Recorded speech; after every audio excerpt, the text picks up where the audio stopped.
నమస్తే, welcome to legend TV. ప్రస్తుతం నాతో పాటు పృథ్వీ అని ఉన్నారు, మాట్లాడే ప్రయత్నం చేద్దాం.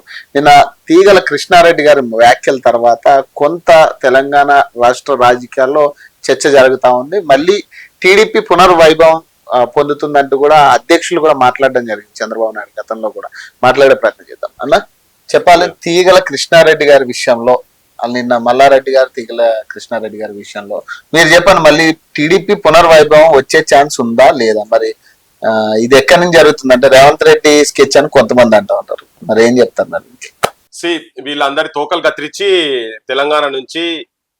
తెలంగాణను విధ్వంసం చేస్తున్నటువంటి ఆంధ్ర పాలకులు ప్రజల గురించి చెప్తలేను నేను. ఓకే, తోకలన్నీ కత్తిరించేసి మొదటిదాం కత్తిరించేసి పంపించినాం ఇక్కడ నుంచి, తెలంగాణ ప్రజలు పంపించిండ్రు. ఓకే, ఇవాళ మళ్ళీ వచ్చేదో మళ్ళీ తోకలు పెరిగినాయి మాయి అని అంటే ఆయన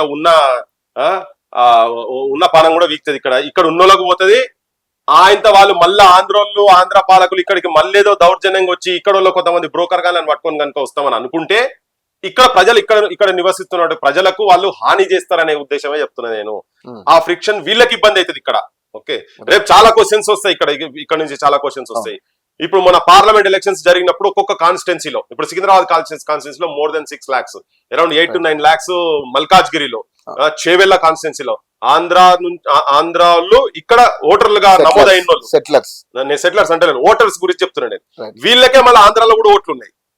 వీళ్ళందరూ అక్కడ పోయి చేశారు మన పార్లమెంట్ అప్పుడు. ఇప్పుడు ఇక్కడ బెనిఫిట్స్ పొందుతున్నారు, వీళ్ళు అక్కడ బెనిఫిట్స్ పొందుతున్నారు. ఎక్కడో దగ్గర బెనిఫిట్ పొందండి, ప్రాబ్లం ఏం లేదు.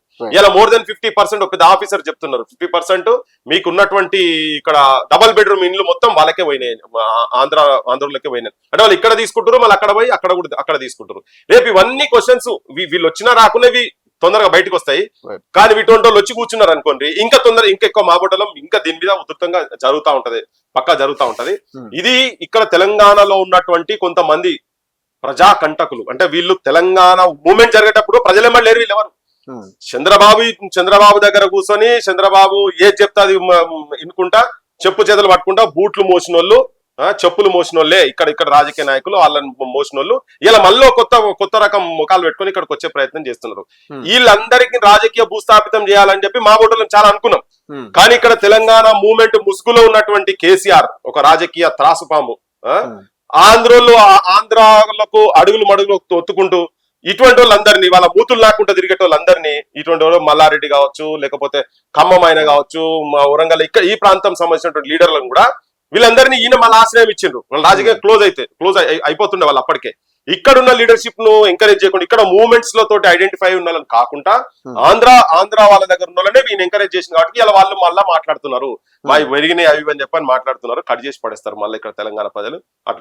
అంత ఈజీగా వీళ్ళు మనగలుగుతారని అయితే నేనైతే అనుకుంటలేను.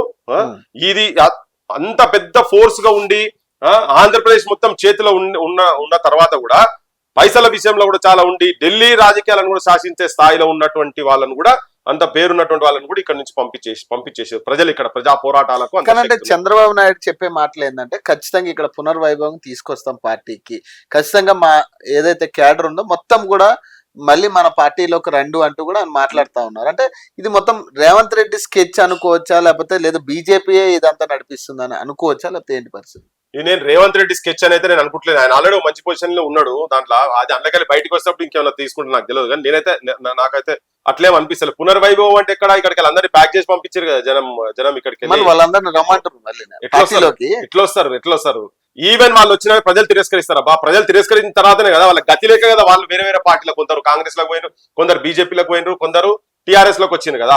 ఈ టీఆర్ఎస్ లీడర్షిప్ కనుక ఇటువంటి తీసుకోకుంటుండి ఉద్యమాలు చేసినటువంటి వాళ్ళ కనుక నాయకత్వం ఇచ్చే వాళ్ళ పార్టీలో కావచ్చు అది ఇచ్చేది. ఇలా ఈ మాట కూడా ఉండకపో, వాళ్ళందరూ ఎక్కడో వాళ్ళ పనులు వాళ్ళు చేసుకుంటా అప్పుడు దానికి ఉందరో బీపీ షుగర్లు వచ్చారో వీక్ దూరో తెలియదు. కానీ కేసీఆర్ చెప్పబట్టే మళ్ళీ ఇవాళ ఈ దుస్థితి వచ్చింది. అంటే సెంట్రల్ రాజకీయ పార్టీలు ఎట్లాగో ఇవన్నీ చేస్తాయి, కానీ తెలంగాణ అనే చెప్పేటువంటి ఈయన తీసుకొచ్చింది కాబట్టి జరిగింది. ఏదంటే నేను ఇది కూడా ఏం చెప్తున్నా అంటే, తన గనుక కరెక్ట్ గనుక ఓన్లీ ఉద్యమకారులకే కనుక చేసేది ఉంటే, ఆయన పార్టీలో ఆయన దగ్గర ఉన్న వాళ్ళకే కనుక చేసినా ఇవాళ ఈ పరిస్థితి ఉండకపో. ఇవాళ మళ్ళీ ఆయన వచ్చి ఈయన అలాంటి ఈడికెళ్ళి తీసుకుపోయి మళ్ళీ ఆడ పార్టీ నాది భారత రాష్ట్ర సమితి అని అక్కడ దాకా కూడా బాయ్ కదా. కానీ ఇక్కడ కేసీఆర్ చుట్టూ కానీ రాజకీయ శక్తుల చుట్టూ కాకుండా ప్రజాకోణంలో ఆలోచించాలి. వీళ్ళు ప్రజల తరఫున్నారా, ఉద్యమాల తరఫున్నారా? ఉదికి ఇక్కడ శవాల జాతర అవుతున్న తెలంగాణలో ఏంది టీడీపీ పాలన అంటే ఏంటి తప్ప ఊరూరికి రైతులు చచ్చిపోయారు కదా, సావగొట్టిరు కదా. ఇక్కడ ఏం మామూల పైశాచికంగా రాక్షసుల లెక్క పాలించాడు చంద్రబాబు అంటేనే నరరూప రాక్షసుడు చంద్రబాబు. ఇలా చాలా మందికి మీకు అట్లా అనిపిస్తుండొచ్చు. మా బెల్లి లలితను లొల్లి లొల్లి లొల్లి బుట్టే ఊరువాడ లొల్లి బుట్టే పట్నాముల్ల లొల్లి బుట్టే అని గొంతెత్తి నినదించుకుంటా పాటలు పాడుకుంటా జనంను చైతన్యవంతులను చేసే క్రమంలో 18 ముక్కలు నరికించిన దుర్మార్గుడు చంద్రబాబు నాయుడు. మర్చిపోయే సవాలే లేదు చంద్రబాబు నాయుడు, టీడీపీని మర్చిపోయే సవాలే లేదు. ఇక్కడ చాలా అరాచకాలు చేశారు, చాలా మంది యువకులను చంపించిండు. ఇక్కడ ఎవరు మాట్లాడితే వాళ్ళని చంపించిండు, ఇళ్ల మీద రేడీలు చేశారు. అసలు కొత్తగా పెళ్లైన వాళ్ళను కనీసం ఇళ్ళ సంసారాలు కూడా చేయనీయకుండా చేసినటువంటి దుర్మార్గ పాలన. గత వైభవం అంటే గదేనా వైభవం? పల్లెలలో ఎవరు మొగోళ్ళు ఇళ్ల నిద్రలో పోయే పరిస్థితి లేకుండా మొత్తం పోలీసు ఇన్నిప బూట్లతోటి నడిపించినటువంటి దుర్మార్గుడు చంద్రబాబు పాలన. అటువంటి పాలన ఇక్కడ మొత్తం ఇండస్ట్రీలు మొత్తం సర్వనాశనం చేసిండు. ఇండస్ట్రీ తెలంగాణలో మొత్తం హైదరాబాద్ అంటేనే ఇండస్ట్రీలు సర్వనాశనం చేసిండు, బంద్ చేపించేసిండు. పెద్ద పెద్ద ఇండస్ట్రీస్ మొత్తం బంద్ చేపించేసిండు. ఇంకా కాపాలన కావాలా మాకు?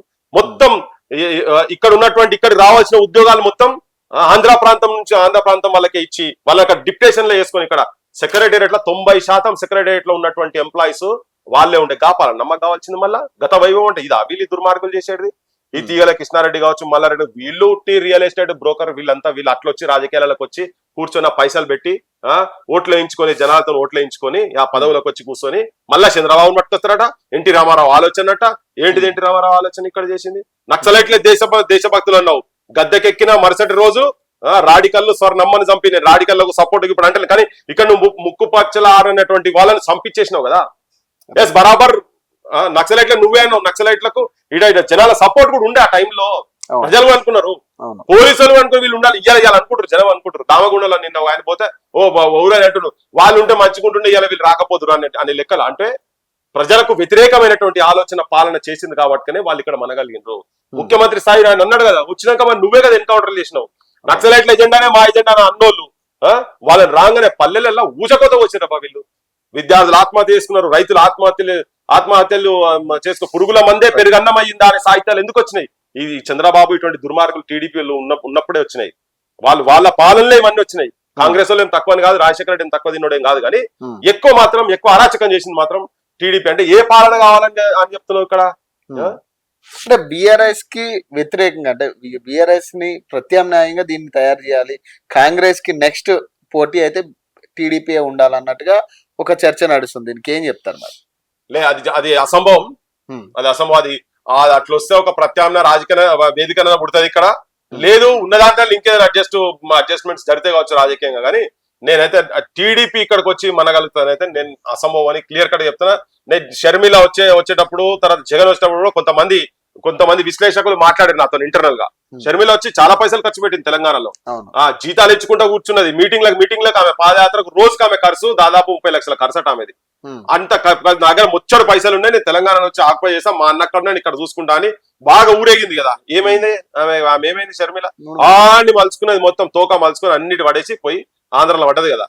అటువంటి ప్రయత్నాలు ఎవరు చేసినా తెలంగాణలో చంద్రబాబు కాదు, చంద్రబాబు జేజమ్మలు వచ్చినా గానీ ఇక్కడ ఏం లేదు. ఎంతమంది రీప్లేస్ అయినా కూడా అది చెప్తున్నా రాజకీయ భూస్థాపితం అవుతారు. వీళ్ళందరూ అసలు అవుట్డేటెడ్ అయిన వాళ్ళను టిఆర్ఎస్ వాళ్ళు కాంగ్రెస్ వాళ్ళు వీళ్ళకు మళ్ళీ లైఫ్ ఇచ్చారు కదబ్బా. లేకపోతే వీళ్ళు ఎక్కడిది? నేను అదే అందుకని ఇప్పటికి 2 సార్లు చెప్పినది. ఇక్కడ వాళ్ళకు ఇప్పుడు అదే మల్లారెడ్డి మేడ్చల్లో తెలంగాణ మూవ్మెంట్ లో తిరిగిన వాళ్ళు వాళ్ళకి అదే టీఆర్ఎస్ వాళ్ళకే టికెట్లు ఇచ్చింది, వాళ్ళే ఎమ్మెల్యే లేదు కదా అక్కడ. ఊజ్ మల్లారెడ్డి ఏంది, ఆయనకు ఉన్న స్ట్రెంత్ ఏంది? పిచ్చి మాటలు తిక్క మాటలు తప్ప. ఉల్లిగడ్డలు అమ్మినా, కూరగాయలు అమ్మినా, వంకాయలు అమ్మినా, బెండకాయలు అమ్మినా అని బేగూబ్ మాటలు చెప్పుకుంటూ తిరుగుడు తప్ప అవి జనమంతా చూసి మల్లారెడ్డి ఏం మాట్లాడుతున్నాయి మన పిచ్చి మాటలు అంతా వీళ్ళయే. వాళ్ళ ఆస్తులు కాపాడుకుంటేందుకు వాళ్ళ కాంట్రిబ్యూషన్ ఏంటి? తెలంగాణకు వాళ్ళ కాంట్రిబ్యూషన్, సమాజానికి వాళ్ళ కాంట్రిబ్యూషన్ ఏంటిది? నువ్వు చదివించినాడు, పుణ్యాన్ని చదివించినావా? లక్షల కోట్ల రూపాయలు నువ్వు ఫీజులకు వచ్చినావు. ఉట్టిగా బర్రలమి పాలమ్మినోడు, నీకు ఇంత ఆస్తి ఎక్కడికెళ్ళి వచ్చింది? ఎట్లా వచ్చింది? ఏం కష్టపడ్డావు? మందిని ముంచితే కదా నీకు వచ్చింది. ఎంతమంది పుస్తకాలు ఉన్నాయి అట్లా, ఎంతమంది కమ్మలు ఉన్నాయి అట్లా, ఎంతమంది పేదల శ్రమలు ఉన్నాయి, ఎంతమంది భూములు అమ్ముకుంటే ఫీజులు కట్టొచ్చి నీ దగ్గర చదివినరు. నీ దగ్గర స్టాఫ్ అందరికి నువ్వు శాలరీలు కరెక్ట్ ఇస్తున్నావా? నువ్వు రాపిచ్చేది 60,000 జీతం అని ఉంటది, వాళ్ళకి ఇచ్చేది 25,000 ఇస్తాడు. వాడు చెక్ మొదలే తీసుకుంటాడు, మొదలే పైసలు ఇస్తేనే ఆ 25,000 ఇస్తాడు అంతే. కొంతమంది 15,000, 20,000 ఒక్కరు జీతాలు కూడా చక్కగా ఇయ్యరు వీళ్ళు. మొత్తం అలా పనిచేసేవాళ్ళు కూడా జీతాలు ఇయ్యరు వీళ్ళు, చెక్కులు మాత్రం తీసుకుంటారు. ఎందుకంటే గైడ్ లైన్స్ ప్రకారంగా, గవర్నమెంట్ గైడ్ లైన్స్ ప్రకారంగా వాళ్ళ దగ్గర వీళ్ళకేది ఆయన నౌకరు వస్తుంది, లేకపోతే అది కూడా ఉండదు. పల్లా రాజేశ్వర రెడ్డి కావచ్చు, ఆల్ ప్రైవేట్ ఇన్స్టిట్యూషన్స్ నేను చెప్తున్నా. నియంత్రణ లేదు, ఎవడు గవర్నమెంట్ వచ్చి నియంత్రణ చేసేది లేదు. వీళ్ళు మొత్తం ఇట్లే రాసుకొని పెట్టుకుని మీకు కావాలంటే అడుగుండ్రి ఎవరైనా మొక్కలు మాస్క్ వేసుకొని మొత్తం చెప్తారు వీళ్ళ గురించి మొత్తం. వాళ్ళు పనిచేసేతుల్లో కూడా జీతాలు ఇవ్వరు కదా, ఎక్కడికైనా వస్తాయి వీళ్ళకి ఎన్ని ఫెసిలిటీస్. బేసిక్ రోడ్స్ లేవు. అవును, ఎవరైనా చచ్చిపోతే టైంకి పోయే పరిస్థితి కూడా లేదు. మనం సాగుపోయాం, తొర్రు సాగుపోతే ఏంటంటే రోడ్లు అన్ని నాశనం అయి ఉన్నాయి అన్న. ఒక గంట ముందు వస్తాం అనుకున్నాం, గంట లేట్ అయిందంటే అటు గంట ఇటు గంట కలిపి 2 గంటలు లేట్ అయింది. రోడ్లు చక్కగా లేదు, ఏం చేస్తాం. ఇటువంటి అన్నిటి పక్కకు పడేసేసి తిండి విద్య ఇవన్నీ పక్కకు పడేసి ఉట్టిగా నేను నదిని చేస్తా దాని చుట్టూ అంతది. ఇప్పుడు ఆయన రంగనాథ్ పేద సుఖమైన ఆఫీసర్ ఆయన. కూలగొట్టుడు విధ్వంసం చేసుడు పెద్ద పని కాదు, చిన్న అది కానీ కట్టుడు నిర్మాణం చేసుడు ఒక లైఫ్, ఒక జీవితాన్ని నిలబెట్టుడు అనేది అది ఒక ట్రామా. ఇప్పుడు నువ్వు ఎవరో ఎంతమంది అయితే గులగొడుతున్నావో వాళ్ళందరికీ ఒక ట్రామా. ఇల్లీగల్ ఉంటే నువ్వు ఆల్టర్నేట్ చెయ్యి.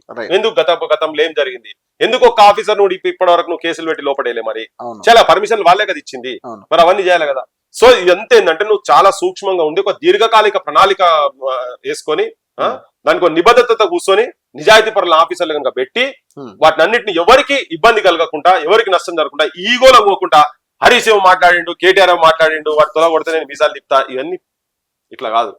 ఈడ బలి అవుతున్నది, జనం బలి అవుతున్నారు. జనం బలి కాకుండా చూడాల్సిన అవసరం ఏ ప్రభుత్వాలకైనా ఉంటది, ఉండాల్సిందే. కానీ అంటే ఇప్పుడు దాకా హైడ్రాకి సంబంధించి ఒక ఏమంటారు ఒక ప్లానింగ్ లేదు. నిన్నేమంటారంటే ఈ 3 నెలల్లో ఎక్కడెక్కడ చెరువులు ఉన్నాయి అన్ని సర్వే చేసి పూర్తి లిస్ట్ మాకు ఇవ్వండి, ఆ 3 నెలల తర్వాత ఎక్కడైతే అక్రమ కట్టడాలు ఉన్నాయో అవి కూలిస్తామంటూ కూడా నిన్న చెప్తా ఉన్నారు. మరి ఇప్పటికి జరగాల్సిన లాస్ చాలా జరిగింది, మీరు కూడా చూసే ఉంటారు, మొత్తం లాస్ ఎక్కడికక్కడ జరిగింది. మరి ఇప్పుడు దాని ప్రణాళిక అనేది ఎంతవరకు కరెక్ట్ అనేది నా క్వశ్చన్. ప్రధానంగా నాకు అర్థం కాదు ఏంటంటే ఏదన్నా ఒక మాట మాట్లాడే ముందు దాని వెనుక హోంవర్క్ ఉంటది. గవర్నమెంట్ లో ఉన్నోళ్ళు ఒక పాలసీ తీసుకొచ్చినప్పుడు దాని వెనుక హోంవర్క్ జరుగుతుంది. అన్ని రంగాలకి వెళ్ళి అన్ని డిపార్ట్మెంట్స్ లకి వెళ్ళి రిపోర్ట్స్ తెప్పించుకొని దాన్ని కూర్చొని ఒక బిల్డింగ్ కట్టాలంటే అన్ని చూడాలి. ఆ భూమి ఏంది, రాగడి భూమి మంచి భూమి, రాగడి భూమి అయితే దాన్ని తీసేసి దాన్ని ఏం చేయాలి, దాని పిల్లర్ స్ట్రెంత్ ఎంత ఉండాలి, ఎన్ని ఫ్లోర్లు ఉండాలి, ఇవన్నీ జరుగుతాయి కదా. సో అట్లా ఏదైనా ఎనీ పాలసీ నువ్వు ఏది తీసుకురావాలన్నా కానీ పెద్ద హోంవర్క్ జరగాల్సిన అవసరం ఉంటుంది. ఏం హోంవర్క్ లేకుండా రాత్రి ఆయనకేమో రాత్రి మందేస్తే ఆలోచన వస్తే పొద్దున ఇంప్లిమెంటేషన్. మరి నీకు అలవాటు లేదు లేకున్నా కానీ నేను ఎందుకు ఇట్లా చేస్తున్నా నాకు తెలుస్తలేదు అది. సో వీళ్ళకి అప్పుడే ఆలోచన రాగానే దాని అమలుకాడికి వెళ్ళిపోడు. దాని తర్వాత నేను అచ్చా ఇట్లా మరి ఆ రిపోర్ట్ ఏంది ఈ రిపోర్ట్ అనేది సిగ్గుపడాలి ప్రభుత్వం, నాకు అర్థమైతే లేదు. ఇప్పుడు ఎన్ని ఉన్నాయి ఇప్పుడు చూసారా, మొత్తం అన్ని ఎక్కడదక్కడ నెంబర్ తో సహా చెప్పాలి. ఇవో 0.5 acres 0.4 acres 22.5 acres ఈ చెరువు ఉండే 10.2 acres కబ్జా గురైంది, ఇట్లా చెప్పేటట్టు ఆల్రెడీ ఇప్పటికే మొత్తం కంప్లీట్ ఉండాలి కదా. బుల్డోజర్లు పట్టుకొచ్చి రోడ్డు చైనాకి వెళ్ళట జర్మనీకి వెళ్ళండి పట్టుకొచ్చి అక్కడక్కడ కొట్టుకుంటూ కూడా ఇక్కడ బుద్ధి లేని పనులు ప్రభుత్వాలకు కొంతైనా ఉండాలి. మంత్రులు వీళ్ళందరూ ఎమ్మెల్యేలకు వీళ్ళందరికీ ఉండాలి కదా. సెక్రటరీ ఏం చేస్తున్నావా కంప్లీట్ డేటా ఇలా మాట్లాడుతున్నారు. ఇవన్నీ ఎప్పుడో హోంవర్క్ చేయాల్సిన అవసరం ఉండే. ఇది చేయకపోతే ఇవాళ ఈ పరిస్థితి ఉండకపోవాలి, ఇట్లా మాట్లాడాల్సిన సిచ్యువేషన్ ఉండకపోవాలి. వాళ్ళు డిఫెన్స్ లో పడుతున్నారు ఆల్రెడీ కదా. అవును, డిఫెన్స్ లో పడ్డారు ఆల్రెడీ. డిఫెన్స్ లో హైకోర్టు కూడా అదే కదా. హైకోర్టు అరే హైకోర్టునే కింది ఒక ఐపీఎస్ ఆఫీసర్ హైడ్రాన్ హెడ్ చేస్తున్నాయని హైకోర్టు అడ్వకేట్ అంటే ఈయన చెప్తాడు ఎంఆర్ఓ బండ్లు పంపిమంటే మేము పంపించినాం అంటాడు. తమాషానా నాన్ సెన్స్ ఏంది, మీరు ఆఫీసర్లా, మీరు అన్నం తింటున్నా, మీరు ఏం తింటారు నాకు అర్థమైతలేదు. ఏం నడుతున్నారు ప్రభుత్వాలు, ఏం నడుతున్నారు గామాటలా. ఎంత క్లియర్ గా జడ్జి ఎంత క్లియర్ గా అడుగుతుంటే ఎంత అంటే దుర్మార్గంగా మాట్లాడుతున్నారు. ఏదో ఆయన మంచోడేపటికే ఊకున్నాడు కానీ తీసుకోపోయేది, లేకపోతే బొక్కలు వారేస్తుండే జడ్జి. ఏం ఆన్సర్ చేస్తున్నావు, నువ్వు చదువుకున్నావు వాళ్ళు ఏందని. ఎంఆర్ఓ పంపిమంటే పంపించినట్ట. నీకు తెలియదు ఆ రూల్, సండే రోజు నువ్వు కొట్టద్దని తెలియదా అంటే సప్లై చేస్తలేడు. సండే రోజు ఎట్లా కొడతావు నువ్వు, హాలిడే రోజు కొట్టద్దని నీకు అట్లా ఉన్నది కానీ యాక్ట్ లోనే ఉన్నది కదా. అంటే ఇటువంటి వాళ్ళు అంటే మనం ఉట్టిగా దొంగలను జేబు దొంగలు కాదు, ఇటువంటి వాళ్ళు దొంగలు దగాయిట్ మెంటాలిటీ వాళ్ళు ఇటువంటి వాళ్ళు ఉన్నారు. ఇట్లా పాడై చాలా బాధతో ఇన్సల్ట్ గా ఆ స్థాయిలో ఉన్నటువంటి ఆఫీసర్ల గురించి మాట్లాడుతున్నావు అంటే ఖాళీ మాట్లాడుతున్నావు. ఆ వాడల పంట తిరుగుతుంటే ఒక్కొక్కరికి ఎంత నష్టం జరిగిందో. గొడ్లకేసినట్టు కమెలాలకు పోతుంటే నీకు స్టాంపులు కొడతారు చూసినా, నెంబర్లు వేస్తారు, నెక్స్ట్ ఇది అన్నట్టుగా. ఇళ్ళకి అట్లా నెంబర్లు ఇచ్చిరా బాట్ల వాళ్ళు పోయి. వాళ్ళందరూ అన్ని ఉన్నాయి, చాలా చాలా పత్రాలు ఉన్నాయి గుడిసెల కాడికి పోయి. ఇప్పుడు మూసి రివల్పేట్ల మరి నువ్వు ఉన్నోని ఎందుకు కొడతలేవు? ఉన్నోని కొట్టాలి కదా. నేను డే 1 నుంచి చెప్తున్నా, నువ్వు ఫస్ట్ ఉన్నోని కొట్టు. అవును, వాళ్ళకేం పరగకూడదు, ఎందుకంటే వాళ్ళకి ఆల్టర్నేట్ ఇండ్లు ఉన్నాయి, వాళ్ళకి ఆస్తులు అన్ని ఉన్నాయి. కానీ మీకు ఉన్నదే ఇది వాడు 25-30 ఏళ్ళ నుంచి వాడు సంపాదించుకునేదే కదా. పేదరికంలో ఉన్నారు మొత్తం కంప్లీట్ గా. వీళ్ళ దగ్గరకు నువ్వు మొదలు పోడు ఎక్కడిది. నువ్వు వీళ్ళకి ప్రత్యామ్నాయం ఆల్టర్నేట్ చేసి దాని పక్కకు పెద్ద పెద్ద బంగ్లాలు కట్టి వాళ్ళకి ఏదైనా డబుల్ బెడ్రూమ్ ఇస్తాము అనే కాన్సెప్ట్ వచ్చింది. ఇప్పుడు ఈ డబుల్ బెడ్రూమ్ అనేది కరెక్టేనా? ఎందుకంటే మీరు కూడా చాలా ఇన్స్పెక్షన్స్ చేశారు వాటి సంగతి, వాటి ఎట్లా ఉన్నాయి, వాటి స్థితిగతులు ఏంది అనేది మీకు ఇంకా క్లియర్ గా తెలుసు. సో ఇప్పుడు ఉన్న వాళ్ళని డబుల్ బెడ్రూమ్ తరలిస్తే అక్కడ వాళ్ళ పరిస్థితి ఏంది? ఇప్పుడు నేను చెప్తున్నా చాదరఘాట్లా ఉన్నది అనుకున్నాం, ఇక్కడ లేకపోతే అంబర్పేట ఉన్నది, అంబర్పేట ఉన్నది అనుకో, లంక అని ఉన్నది అది దీని పక్కకే ఉంటది. నువ్వు ఇక్కడ వాళ్ళని తీసుకుపోయి నేను చెవెల కాడ ఇస్తా డబుల్ బెడ్రూమ్ అంటే యాడికెళ్ళి పోతాడు? ఇక్కడ ఉండో 25-30 ఏళ్ల నుంచి వాళ్ళు చిన్న ఇళ్లలో పని చేసుకుంటారు, చిన్న చిన్న కాంట్రాక్టర్ దగ్గర లేబర్ పని చేసుకుంటారు, ఒక అడ్డాలు ఎస్టాబ్లిష్ చేసుకుని 25-30 ఏళ్ల నుంచి అలా సంసారాలు, అలా పిల్లలను చుట్టుపక్కల ఎక్కడో చేసి భర్త ఒక దగ్గర పని చేస్తాడు, ఎక్కడో కరెంట్ షాప్ లో పని చేస్తాడు, భార్య ఇళ్ళలో పని చేసుకుంటది. వీళ్ళు పోయిన తర్వాత నెక్స్ట్ వీళ్ళు ఏం తినాలి? అవి ప్రాక్టికల్ ప్రాబ్లమ్సా కదా? చాలా మంది హౌస్ మేట్స్ ఉన్నారు, ఇళ్ళలో పోయి వంటలు చేసేటోళ్ళు కావచ్చు, చిన్న చిన్న వాటి దగ్గర కావచ్చు, పనులు చేసేటోళ్ళు, ఒకటి వాకిలు ఉడిచేటోళ్ళు కావచ్చు, ఇటువంటి వాళ్ళు వీళ్ళందరూ వీళ్ళ జీవనాధారం ఏంది? నెక్స్ట్ వీడికి పోయి పంపిస్తా అంటున్నావు, బట్ చెవుల్లో పోయి ఎవరికి ఎవరు చేయాలి, ఎక్కడికి వెళ్ళి చేయాలి, ఇవన్నీ ఉండాలా లేదా?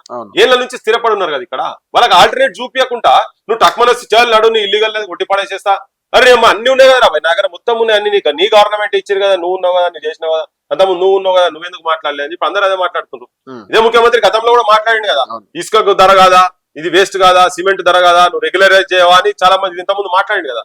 ఇప్పుడు అదే జనం అడుగుతున్నారు కదా, మరి కొత్తగా నువ్వు ఇంత ముందు అనేది జనం ఇప్పుడు అడుగుతున్నారు.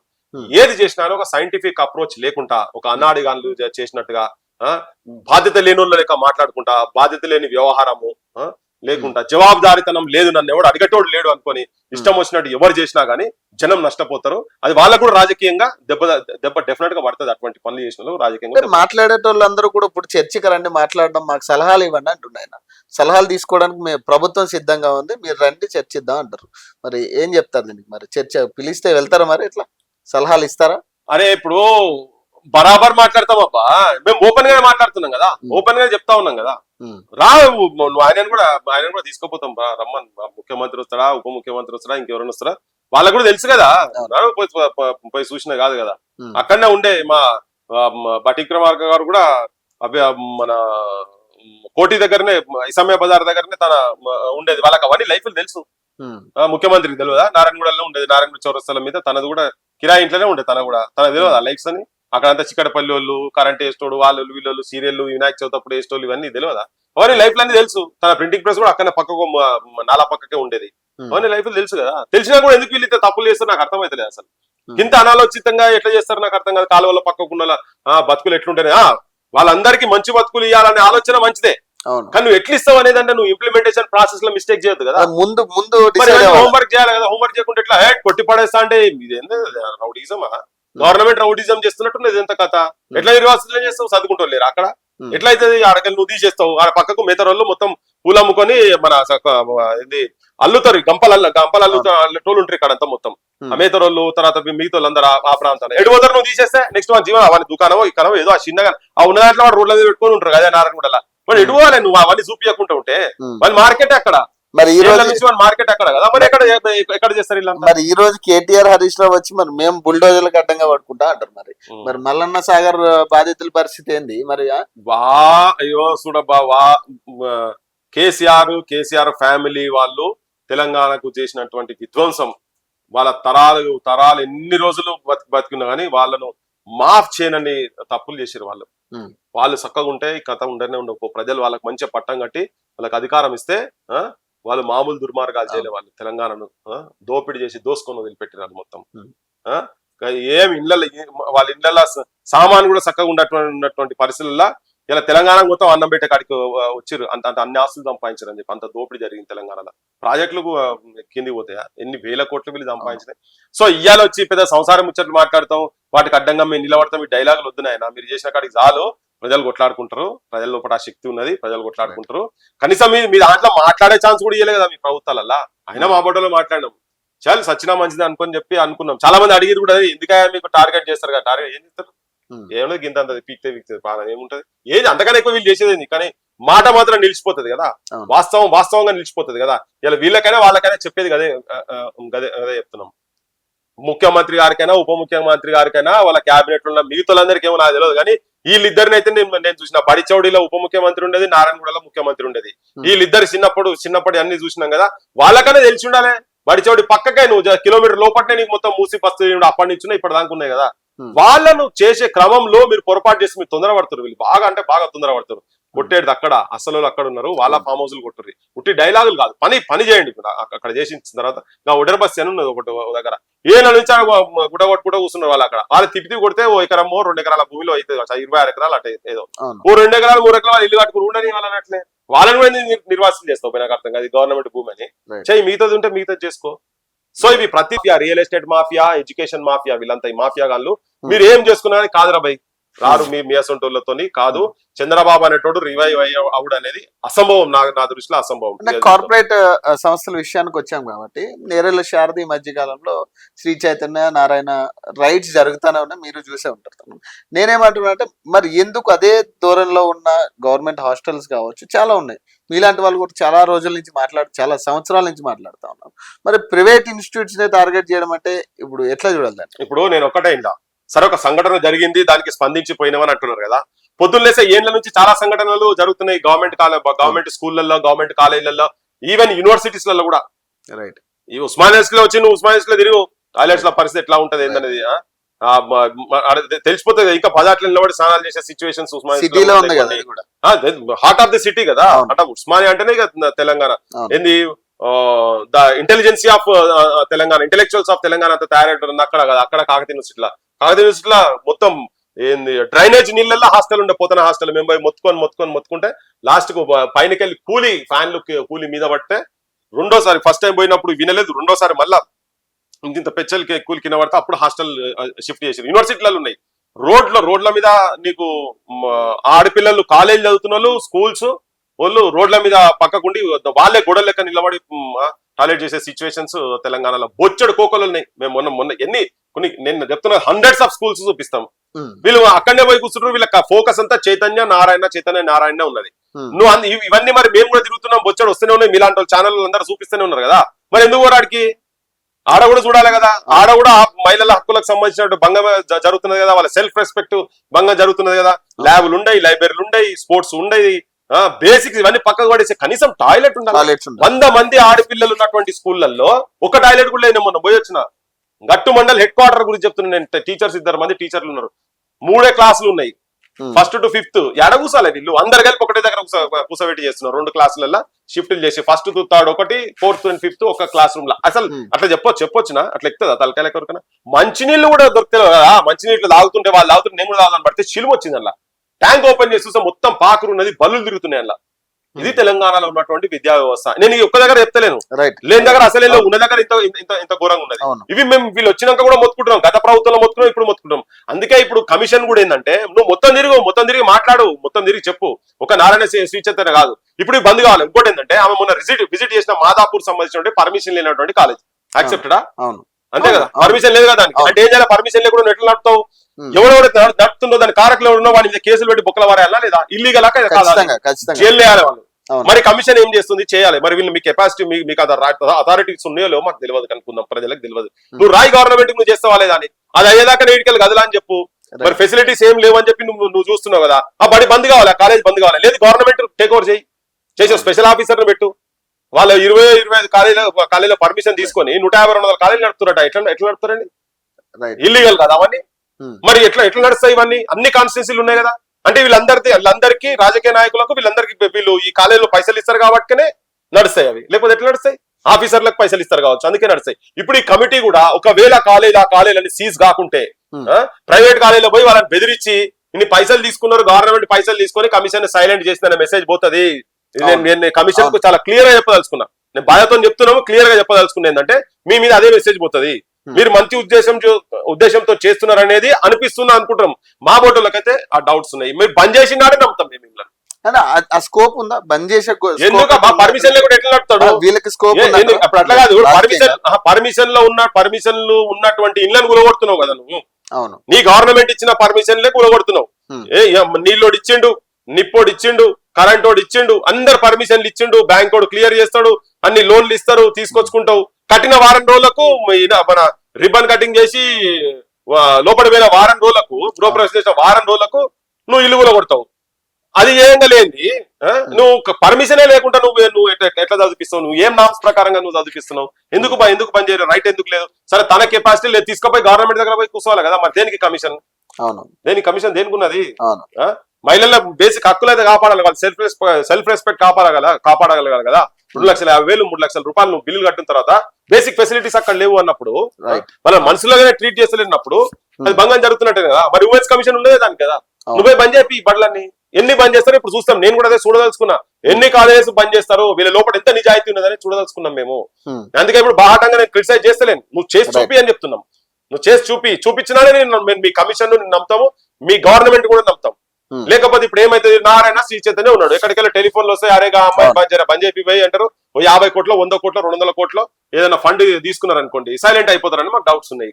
లేకుంటే చేయండి, మీరు చేస్తే మాట్లాడడం మేము. వాడు అంత ధైర్యంగా నడుపుతున్నాడంటే గతం నుంచి చాలా మంది తినే ఉంటారు కదా. ఇప్పుడు ఏళ్ల నుంచి పట్నంలో మొత్తం కార్పొరేట్ కాలేజీలు చేస్తున్నటువంటి దుర్మార్గమైన పనులన్నీ ఇవన్నీ ఇవే పనులు. నువ్వు అది చేసినాడే నమ్ముతాం కదా. ఎట్లా నడుస్తాయి మరి, ఇల్లీగల్ ఎట్లా నడుస్తాయి? అందరికి తెలిసి ఇదంతా. అవును, అందరూ శాఖాహారులే, రొయ్యల ముల్లి ఆడవాయరు అన్నట్టు ముచ్చట. బంజాల అందరూ మాట్లాడుతారు. చూపి మరి ఎట్లా అయితే చూపి. నువ్వు ఏం చేస్తున్నావు? ఇన్ని రోజులు మీరు అందరూ ఏం చేస్తున్నారు? అన్నిటికీ ఉంటాయి కదా, ఎడ్యుకేషన్ ఉంటుంది, ఫుడ్ ఉంటాడు, ఫుడ్ డిపార్ట్మెంట్ ఉంటాడు, ఫైర్ డిపార్ట్మెంట్ ఉంటాడు, ప్రతి డిపార్ట్మెంట్ ఉంటాడు కదా. మరి డిపార్ట్మెంట్ లన్నీ ఏం చేస్తున్నాయి? మొన్న ఒక 2 లక్షల రూపాయలు లొల్లి అయిన తర్వాత 2 లక్షల రూపాయలు ఫైన్ అన్నారు. దేనికి ఫైన్ కట్టినరు? పర్మిషన్ లేని కాలేజ్ కదా అది. అవును, ఫైన్ ఎట్లా ఇస్తావు? ఇది ఏంటంటే ఒక కాలేజ్ వాడు ఇక్కడ పెడతాడు, అడ్మిషన్ ఒక దగ్గర, రాష్ట్రం ఒక దగ్గర ఉంటుంది, వాళ్ళు చదివించేది ఇంకో దగ్గర ఉంటది. ఇప్పుడు మొత్తం అవుట్స్కట్స్ లో పెట్టిరు. మొత్తం ఇవాళ ఉన్న కాలేజ్ రేపు అక్కడ ఉండదు. సో ఇదంతా పెద్ద ర్యాకెట్ అబ్బా ఇదంతా. డకైట్ నా కొడుకులు మొత్తం డకైట్స్ అంటారు కదా. అప్పుడు వెనకట చంబల్ వ్యాలీలో తుపాకులు పట్టుకొని షోలే సినిమాలో చూసినాం కదా. అట్లా ఇటువంటి డకైట్ గాన్లంతా, ఈ డకైట్ గాన్లకి వచ్చిన వాళ్ళే ఇప్పుడు కొంతమంది ఎమ్మెల్యేలు అయ్యి అసెంబ్లీలో కూర్చుంటారు. ఈ కాలేజీలో అంతా కాలే. అవును, మరి ఎంతేంది జనం వెనక జేవులు ముంగటి జేవులు, నీ ఇళ్ల కాడున్నాయి, పిల్లల మెడల కాడికెళ్ళి పుస్తల కాడికెళ్ళి అన్ని ఉడవిక్కొని ఫీజుల రూపంగా వసూలు చేస్తున్నారు. డకైట్ కాకపోతే ఏమంటారు వీళ్ళను? అందుకని ఇవన్నీ బంద్ చేయాలంటే కమిషన్లు కూడా ఏంటంటే అవి నువ్వు కరెక్ట్ ఇంప్లిమెంట్ చేసి గవర్నమెంట్ స్కూళ్ళలో కూడా పోయి, గవర్నమెంట్ కాలేజీలో కూడా పోయి జనంకు చూపించాల్సిన అవసరం ఉంది. ప్రభుత్వం కళ్ళు తెరిపించి అవన్నీ ప్రాపర్ గా సెట్ చేయాల్సిన అవసరం ఉన్నది. సరే అన్న, ఇంకొకటి అంటే మొన్నటిదాకా హైడ్రా అని ఒక పెద్ద ఇది నడిచింది, ఒక టాక్ నడిచింది. ఇటీవల మళ్ళీ మూసి అనే ఒక టాక్ నడుస్తుంది. హైడ్రా రంగనాథ్ గారు ఏమంటారంటే హైడ్రాకి మూసీకి సంబంధం లేదని మన హైకోర్టుకు కూడా ఆయన క్లారిటీ ఇవ్వడం జరిగింది. మరి అంటే ఇది ఎవరు చేస్తున్నట్టు, అసలు దీని ప్లాన్ ఏంటి, స్కెచ్ ఏంటి, అంటే మీరేం చెప్తారు ఈ మూసీ సుందరీకరణ విషయంలో మీకున్న అప్డేట్స్ ఏంటి? సుందరీకరణ అనేది ఫస్ట్ పక్కకు పెడితే శవాల మీద సుందరీకరణ జరుగుదబ్బా. మనిషి హృదయాలను గాయపరిచి నేను విలాసాలు చేస్తాను అనేది నాకు నచ్చదు. చేసి నువ్వు అందులో ఉన్న ఎందుకు ఎవరైనా కానీ మురికి నీళ్ళల్లా బురదలల్లా చెత్త వాసనలో ఉండాలని ఎవరు ఏ మనుషులు అనుకోరు. ఎవరైనా కుక్కలు పందులు ఉండాల్సిన జాగాలలో మనుషులు ఉంటున్నారు అనేది వాస్తవం. నేను కూడా మొత్తం చాలా బస్సులు తిరిగాం. కానీ వాళ్ళని నువ్వు ఎట్లా సెట్ చేయాలి? వాళ్ళకు ఆల్టర్నేట్ మంచి చూపియాలి. వాళ్ళ జీవనం మళ్ళీ సాఫీగా జరిగేటట్టుగా. రెక్కాడితే డొక్కాడనటువంటి పేద జీవుల మీద బ్రహ్మాస్త్రాలు వేయొద్దు మీరు. ఎవరెవరైతే ఉన్నారో నువ్వు అన్నావు మూసీ సుందరీకరణ, హైడ్రాంత్ ఎక్కడ నువ్వు ఎవరు చేయాలి? పెద్దోళ్ళే ఫస్ట్ చేయి. నువ్వు ఆడ ఫామ్ హౌజులు డ్రీమ్ హౌజులు కట్టుకున్న వాళ్ళు ఉన్నారు కదా, విలాసాలకు కట్టుకున్నటువంటి వాళ్ళ దగ్గర పో. కానీ నువ్వు వీడికి వచ్చి వీళ్ళ బతుకులలో విషాదాలు నింపేటువంటి ప్రయత్నం నువ్వు చేస్తున్నావు. సో వాళ్ళందరికీ కొట్టి నువ్వు ముఖ్యమంత్రి ఏం చెప్తున్నాడు? మీరు వదిలినటువంటి బాత్రూమ్ల నీళ్లు, మీరు వదిలినటువంటి మూత్రాలు కావచ్చు, ఇవన్నీ వీళ్ళు ఈ పేదోళ్ళు తాగాలని మాట్లాడుతున్నావు కదా. కానీ మరి నువ్వు అవైతే గులగొట్టలే కదా. ఇంకా అవి గులగొట్టినప్పుడే కదా నువ్వు అల్లకెళ్ళి నీ సేఫ్ వాటర్ ఎట్లకెళ్ళి వస్తాయి. నువ్వు అవి కావాలి కదా. నువ్వు ఇక్కడ చదువుకుంటున్నారు, ఇక్కడ పిల్లలు చదువుకుంటున్నారు, మొత్తం వాళ్ళ లైఫ్ అంతా నాశనం పట్టిస్తట్టున్నావు. నువ్వు దాన్ని ఒక ప్రణాళిక బద్ధంగా పెట్టుకుని ఒక 3 నెలలు 6 నెలలు వాళ్ళు పెట్టి వాళ్ళందరికీ ఆల్టర్నేటివ్ రెసిడెన్సీస్ అని పెట్టి, వాళ్ళు కిరాయిదారులైనా పర్వాలేదు, బతికేదానికే కదా వచ్చింది. ప్రభుత్వాలు ఉన్నది ఎందుకు? కనీసం వాళ్ళకి బుక్కడు బువ్వా నువ్వు నీడ ఇయ్యలేనప్పుడు. సో జరగాలి, కానీ అదొక స్కామ్ లెక్క జరగదు. తర్వాత ఇంకోటి ఏంటంటే ప్రియారిటీస్ ఏంటి అనేది కూడా ఇంపార్టెంట్ అబ్బా. ఏది ప్రియారిటీ? ఇప్పుడు తెలంగాణలో విద్యా వైద్యం అనేది ఎమర్జెన్సీ. కరెక్ట్ చెప్పాలంటే నువ్వు దాన్ని వదిలేసి నువ్వు ఇంట్లో పెట్టేసేసి నేను పడవలేస్తా అందులోకెళ్ళి మొత్తం ఇట్లా రూపాయి బిల్లు వేస్తే చూడాలని మావిడు కేసీఆర్ కూడా అట్నే చెప్పిండు. ఏంది హుసేన్ సాగర్ లా కొడితే నువ్వు 50 పోయినా కానీ రూపాయి బిల్లు వేస్తే ఇట్లా డైవ్ కొట్టేసి ఇట్లా బయటికి తీసుకోవాలని చెప్పిండు. అన్ని కథలే ఇవన్నీ. సో అయినాడే ఏది కాలే, 10 ఏళ్లలో ఏం కాలే, మళ్ళీ చెంబేడు నీళ్లు సాఫ్ కాలే అట్లా. ఇప్పుడు కొత్తగా మళ్ళీ ఇది ఒకటి దుఃఖం మొదలైంది. అసలు ఇష్యూస్ డిఫరెంట్ ఉన్నాయి కదా. అసలు ఇప్పుడు థేమ్స్ అది నువ్వు థేమ్స్ అంటున్నావు, నువ్వు మీకు మాట్లాడితే ఆయన కూడా డల్లాస్ చేస్తా లేకపోతే లాస్ ఏంజలీస్ చేస్తా, లాస్ వేగస్ చేస్తా, ఇవన్నీ బొచ్చడు మాటలు మాట్లాడు గత ముఖ్యమంత్రి కూడా. ఒక్కసారి బయట దేశం పోయి రాగానే వీళ్ళు అబ్బా ఎంత పెద్ద ఇమారత్ ఉన్నది, ఈఫిల్ టవర్స్ ఇక్కడ కూడా మనం కట్టాలి, అక్కడ కట్టాడు, ప్యారిస్ ఉన్నట్టు ఇక్కడ మనం కూడా కట్టాలి. బంగ్లాలు కట్టాడు కాదురా నాయన, దాని ఇటుకలు వేసి దాని సున్నం పెట్టి దాని దర్వాలు కట్టి దాని కరెంటు ఫిట్ చేసిన జీవితాల గురించి ఫస్ట్ ఆలోచన చెయ్యి, నీ విలాసాల గురించి కాదు. సో ఇది చేసుకుంటున్నావు, అవి చేస్తే మాకేం ప్రాబ్లం లేదు. అసలు బేసిక్ ని విద్య ఇచ్చేసే పరిస్థితి లేదు. ఇలా చెప్పి ఉట్టిగా కథలు పడుతున్నాం. అన్ని ఫెసిలిటీస్ అన్ని దానికి అనుగుణంగా ఉన్నాయా? పుసుకున్న బీమార్ వస్తే అసలు ఏజెన్సీ ప్రాంతం దీనిలో మీరు లాలుచి పడుతున్నారు అనేది మెసేజ్ మాత్రం పోతుంది clear cut. Right, thank you అన్న, థ్యాంక్ యూ. సో మరిన్ని అప్డేట్స్ కోసం చూస్తున్నానండి లెజెండ్ టీవీ.